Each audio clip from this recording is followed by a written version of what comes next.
certainly don't buy the argument at all. And I also think that the bit that they're not mentioning, the east-west orientation, that's also crucial.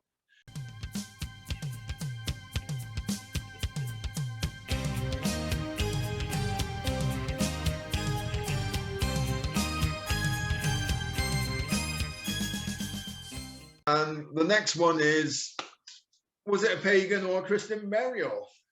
All right, okay. Oh, boat orientation, very good. Right, now, okay.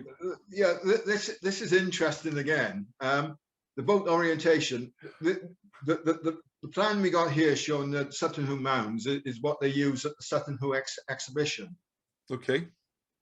But what they don't do, helpfully, is put the north point on it. I've actually had to put the north point on there because I know from Basil Brown's and all looking at all the other actual archaeological reports and plans where north was. Very clever. But it's not on their diagram, and I don't know why it's not on, because it has importance for sunrise, sunsets, and all kinds of other things. It would help a lot of people understand the layout. But it's not on the official Sutton Hoo plan if you go to Sutton Hoo. Yes, that's interesting. It's crucial, isn't it? Because it gives the impression here everything's running north-south, doesn't it? Well, yeah, the normal convention is when you draw a plan, north is at the top and south is at the bottom. So it would give the impression that all of these ship burials, when you look at them, are actually, it would appear on the plan, if you didn't know, it would appear to be north-south. I actually happen to know that north is to the left of them. Oh, that's the blue arrow you put on there yourself. That's a blue arrow I put on pointing north. And so these are then east-west burials. Interesting. Now, nowhere in any of Rupert's reports have I ever come across a reference to the boats being orientated east-west. He's been very careful not to point that out. It's such an important thing with burials. It's an important, you would think it's an important thing, and you would think, well, why wouldn't there be a reason why you would actually on some of the plans showing the layouts and some of the plans showing the actual excavations of the excavations, the north is on there because it's by convention all archaeologists will put it on there. But it's not referred. It's not. I can't find a direct reference to it. I've read a lot of papers and books and things like this now, but I haven't found a direct reference saying that these are east-west burials. So the whole map should be rotated 90 degrees, effectively. Yes. Clockwise. Yeah. Clockwise.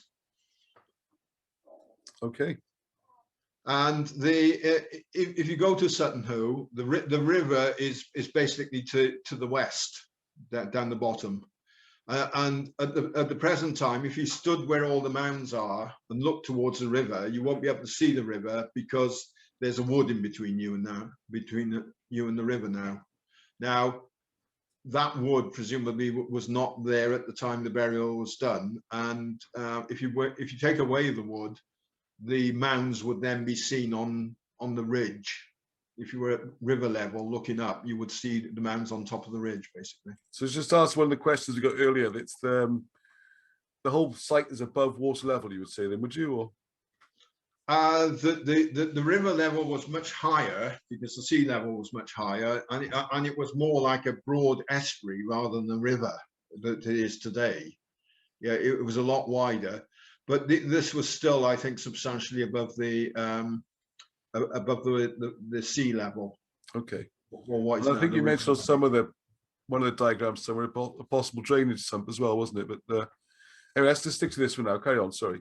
Okay. One of the other things while we're here is if you notice these functions. Yes, I did notice the anti-glider trenches. Yes. Yeah, the glider trenches, and in the war, the Tranmere House, which is where Edith Pretty lived, and in whose grounds these burial mounds are. Was taken over for the war effort, and they had the armored division. They had armored cars and tanks, and they were using the mounds for practice. And to the extent that Mound 1 down here was run over by a tank, and what remained of the boat at that point in time, there was still the imprint in the soil of the boat. but that was partly damaged, and it's only because of an officer who had an interest in history and archaeological things did they stop then actually driving over it. With a bloody 40-ton it's part of the tank war or effort. whatever. And you could, you just couldn't write it. If you wrote this down as a book, no one would. Oh yeah. No one would believe what was happening. But all the damage is being done by the authorities. That's the crazy thing. Yeah. No, You've got the army trashing it. You've got the archaeologists digging out that boat. It's there we are. Anyway, it's it's all part of the story. Yes. Okay. The other things which lead to believe that it's a Christian burial are the silver bowls and silver spoons. Yes. It contains the largest quantity of silver ever discovered in a British grave, and I think that still remains today in one place. The amount of silverware that they had. Again, all the silver items were all made in East Mediterranean workshops. Do you know that was established at all, or? Because again by the design and the materials. They've analysed the materials, they've analysed the design, and it is a type of silver bowl which comes from the Middle East. So it's all in that Middle East area. So Syria, Turkey. Yep. The shallow bowls, there are 10 of them, and each is decorated, as you can see, with a cross, basically, design. And in the middle of the cross, you've got these what I term flower designs, like petals. Mm-hmm. So, the British Museum stance on this is that the bowls are not specifically Christian. The designs are the designs, a cross is a cross, and they were not specifically Christian items. The bit that they won't argue with are the spoons, because they believe that the spoons are Christian because, the spoons are Christian because they've got a cross on them and they've got writing, which we'll come to later. Yes. Now, the other bowl which Wilson and Blackett mention, Alan Hassel, is the Star of David bowls. Yes. Some of them have got these. Again, they've got a cross design on them, but there's a couple of them. I think there are 2 of them, at least, where there's a Star of David on them. So that starts to tend to reinforce then the Christian sort of association. Yes, it's a lot of coincidence now, isn't it? Yeah. If you didn't have the Star of David, you could probably argue that these are just simple cruciform representations. They're not necessarily cross, they don't have any religious significance, etc., etc. But with the Star of David there, they start to take on a slightly different feel. Yes. Yeah. Also, what Alan Hassel has pointed out, if you can see my cursor here on the left-hand one, right at the left side. Yeah, the far left. I can. I'm not sure if people see it later. Far left, just outside the circle. Yeah, in that little. Yeah, just outside the circle. Circle on the left. What you got there is actually Alan Hassel describes it as a Maltese cross. It is, isn't it? Good spot. Yes. And if you look at the others, it's a bit stylish. You can actually see that all of them have got, it could be interpreted as a Maltese cross. So you also, and the fleur-de-lis, of course, yeah. Yeah, like I'm going to say, you've also got 6 fleur-de-lis and 6 dove signs as well, and 4 rows of Christian crosses stretching outwards. Yeah, the doves seem a big one, don't they? Yes. Yeah. So, and coincidentally, a very similar, it's almost identical. And if you get them on you do a web search. Yeah, I've done this comparison. Yes. Yeah, it comes up, and you wouldn't. It's very difficult to spot the difference. I can't spot the difference. They seem identical things, but they are 2 different bowls. And the other one was found at Mildenhall, which is in, again, sort of East Anglia area. So you're in that same area. Isn't it? Yeah, yeah. But it was found at the Roman site, and that has been dated from the 4th century.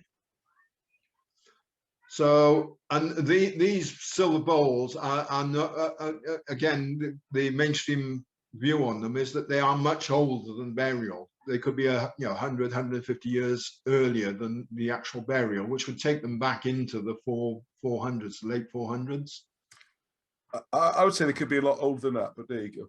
Yeah, no, exactly. I think with the Star of David on them and all the other ornamentation, it takes me back, to a couple of hundred years ago, earlier than that again. Yes, and certainly that seems to be Alan Hassel's and Wilson and Blackett's view, and I don't see any reason actually to doubt their interpretation. No, me. Then they also threw a question on the site in Middenhall being Roman, by the way, but there you go. Well, that's another episode. It's the fourth century, so you're in the 300 something or other. Yeah, it's. And how far you think the Romans got, isn't it? This is the question. Well, again, you keep on finding, they keep on finding sites, and the first thing is it's always a Roman site. It could be that it's an old Briton, who's got it in his house, in the Mildenhall area. Yeah, there might be a few Romans around. There might be a Roman encampment nearby, but the Roman invasion and the Roman occupation, to my way, is just not how it was portrayed to me when I was at school. In school, the Romans came over here, they beat us up, and then they ruled. We were under an iron rule, and we did what they said. I see it as more like a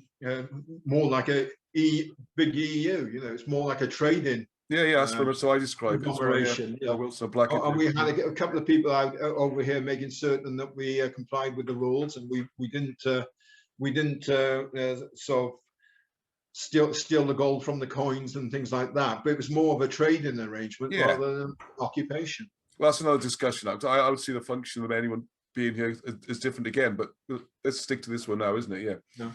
We get sidetracked too much. Okay, so these we're still sorting out the Saxons. We'll do the Romans again. So, or Byzantines as well now. Of course, the Merovingians. Anything but British, but go on, yes. Anyway, so these are some of the Christian elements, which say, okay, is this a Christian or a pagan burial? The pagan element of it comes down, as far as I can see, to one thing. It's a ship burial. Yes. And the only people we know who do ship burials, mainstream says, is the Vikings and pagans like that. This is not Christian people. Apart from all the Christian boat burials we got in Wales, which we can't get looked at. Exactly. That's the problem, isn't it? Yeah. Then we come to the spoons, and this is here we go. This is one thing that mainstream accepts as being a Christian element because of what's engraved on the spoons. But even there we can have an argument about it. Yes. Yeah, I mean, the mainstream translation of this spoon is Paulus, i.e. Paul. You've got again, to reinforce that, they've got a little cross here. And the mainstream interpretation of these are like baptismal spoons. When you got baptized, you were given these silver spoons, set of silver spoons. It's the kind of thing, you can imagine happening, especially if you're a king, being baptized. But Wilson and Blackett are saying, quite rightly probably, this looks like Colburn. And the Colburn translation is basically they've come up there. They seem to have difficulty translating on both spoons this last letter. And it's either now lock or now nor lock. And they're saying the translation there is seeming to indicate kinship, patronage, protection, support. It's someone giving you're getting these spoons to protect you. Presumably your God protecting you. This is the best picture I've seen of the spoons. I'm starting to wonder if that last season is symbol rather than in the same way we've got a cross at one end. Well, if we go to it could be a bridle or something the other end. If we go to the other spoon again, it's got the similar kind of thing. And Wilson and Blackett in their book say that they have a problem with the last letter. Yeah, I suddenly started to think it might be a symbol, like a bridle or something. Anyway, well, not for now. Yeah. But the mainstream translation for this one is Saulus or Saul. Yeah, so I think the Paulus works quite well. I think the Saulus is a bit more of a stretch, I think, looking at it. Because it does make sense, this idea of Paul and Saul. I think you could imagine a christening. They say, you know, you start off as Saul, now you're baptized, you become Paul. You become Paul. Yeah, there's a certain thing to it. But this seems a lot more difficult to read as Saulus to me. But again, you know, Wilson Blackett's Colburn translation, again, you know, they have difficulty with that last letter. They're not certain on that. So again, you're getting the shelter, the refuge, the protection elements, the cherish and shelter protection elements of it. So yeah, you know, it seems to be saying more than this is Paul and Saul. These are spoons to, you know, to protect. And I don't know whether the protection is from God to you or the other way around, or you're going to cherish and protect God, or I presume it's the other way around, that God will shelter and cherish and protect you. And a lot of these old things, they like their visual puns. It might have been designed to also read as Saulus, but the C at the beginning looks difficult as well, doesn't it? Anyway, I'm not an expert on reading these things. I mean, one of the if you go back to this one of the mainstream explanations here originally when they found it was that this first character here was a mistake by an Anglo-Saxon engraver. It should have been like the other one. It should have been turned 90 degrees to the left, and then it becomes, you know, Saulus, or vice versa. That the person making this one has got the first letter the wrong way around, and that should have been turned 90 degrees to the right to make it 2 Pauls or 2 Sauls. I think I never liked the craftsman made a mistake argument. The craftsmen at the time were you know, too skilled to do that kind of thing. Yeah, it's a very expensive piece of kit you're talking about here, isn't it? Yeah, and if you're doing it for a king, you get more than a clip round the ear. If you especially the first letter, isn't it? You know, you think you get that one right. And it makes more sense, as you said, to be Paulos and Saulos, Paul and Saul. Except it doesn't read very well like that. This is the problem. I think it's a bit of a stretch. I think the Latin's more of a stretch than reading it as Colburn. The Colburn seems to look like it should look. But there we go. Book on Colburn coming out soon. We'll have a series of me and Bob battling away over Colburn. This now is, you know, pagan or Christian. Well, take your pick. The only pagan element I can see is essentially the ship burial aspect of it. If you can imagine, for example, Kerry, if we would dig up Kerry's boat burial, he should be a Christian. Yep.